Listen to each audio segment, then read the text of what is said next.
Alright, next in question B, we have Aiden is pursuing a 3-year overseas university course in the United Kingdom. The fees for this course is $48,000. Aiden's parents agreed to pay 20% of his course fees. So nice of them. Father-mother scholarship, this guy. How much is the remaining course fees? So 20% of the course fees. The course fees are referred to as 100% and it is 48,000. So since the parents have already paid 20%, he now only needs to pay 80%. So 80%, 80 over 100 of the course fees will give you $38,400. Okay, pretty straightforward. Next, in part 2,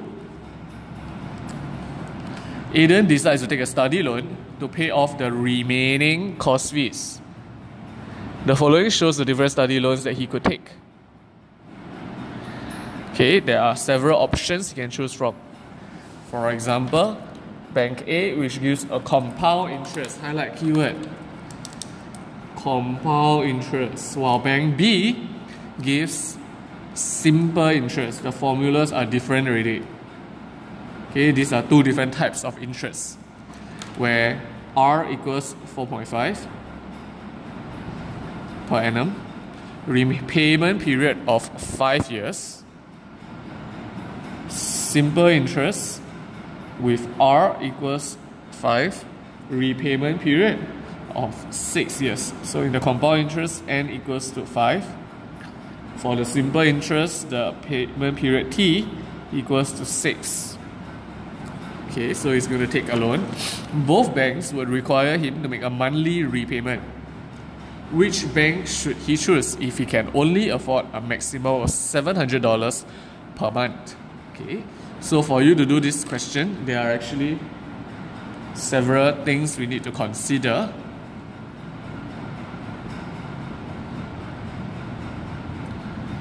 Okay. You will first calculate for both banks what is the total including the interest, because when he makes a repayment, he needs to pay back the principal amount plus whatever interest that he owes. Okay, some of you only when to calculate the interest. That's not possible. The bank will want back the original $38,400. Okay, that's another problem. A couple of you chose the original price of $48,000 of school fees. But in part 1, the parents have already kindly agreed to pay 20% of the course fees. So why are you still loaning $48,000 when you can choose to just loan $38,400? Okay, so the principal amount, P, should be $38,400 for both banks. Okay, let's try Bank A. We will write down for Bank A. Since we are doing compound interest, the formula for compound interest at the front of the formula list says total amount. Okay, you need to be aware that this includes the P plus any interest. So I'm going to copy this down. Total amount equals total amount equals P bracket 1 plus R over 100 raised to power N equal P is 38,400, 1 plus R is 4.5%, so 4.5 over 100, whole thing raised to power N, which is for a period of 5 years. This means that the total amount that is payable back to Bank A, principal plus interest, he owes the bank in dollars $47,853.3861. Okay, so next for Bank A, if this is the total amount of money he owes, he needs to return a bank monthly payment over the period of 5 years. Each year there are 12 months, so he has to pay back over 60 months. Okay, then he will take each monthly repayment. He needs to pay a total per month of $47,853.38641 divided by 60 months. Each month he will pay back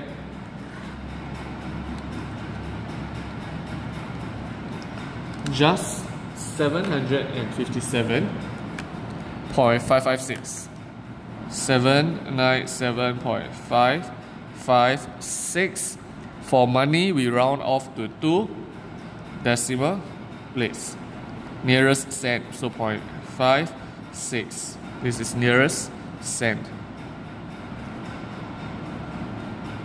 Okay, so this is for Bank A. Next, we consider Bank B, which charges simple interest. Simple interest formula says that the interest equal PRT over 100, which is P is 38,400 multiplied by an interest rate of 5 multiplied by a repayment period of 6 years divided by 100. Now this gives you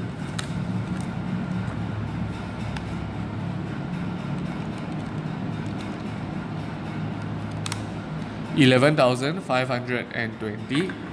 However, this is just the interest.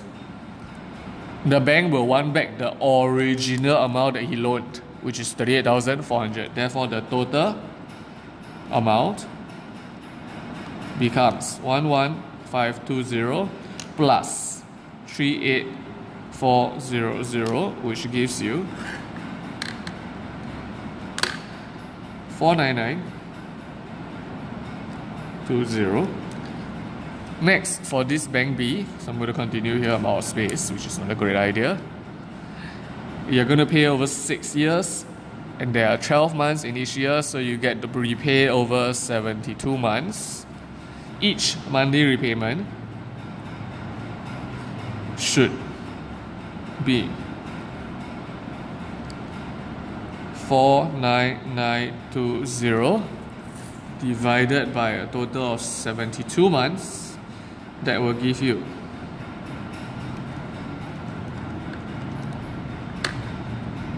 okay 693.333, which rounds off to 2 decimal places, $693.33.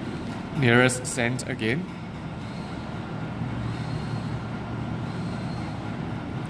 So now I'm going to compare this one and this one. Which one is better for him? Okay, there are actually various things to consider when you take up a loan, including not just the interest, but for some people it is the repayment period. Whether I can stretch this over a longer period of time, since I want to wait until I start working. However, for Aiden, his criteria is that he can only afford to make payment of $700 per month. Which bank should he choose? Okay, Bank A is beyond his ability to repay the monthly payment. It's above 700. So only Bank B works for Aiden.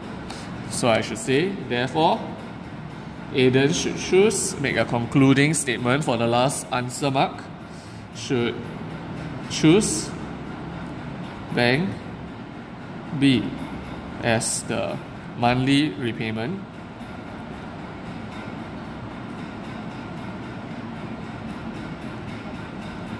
is below $700. Conclusion.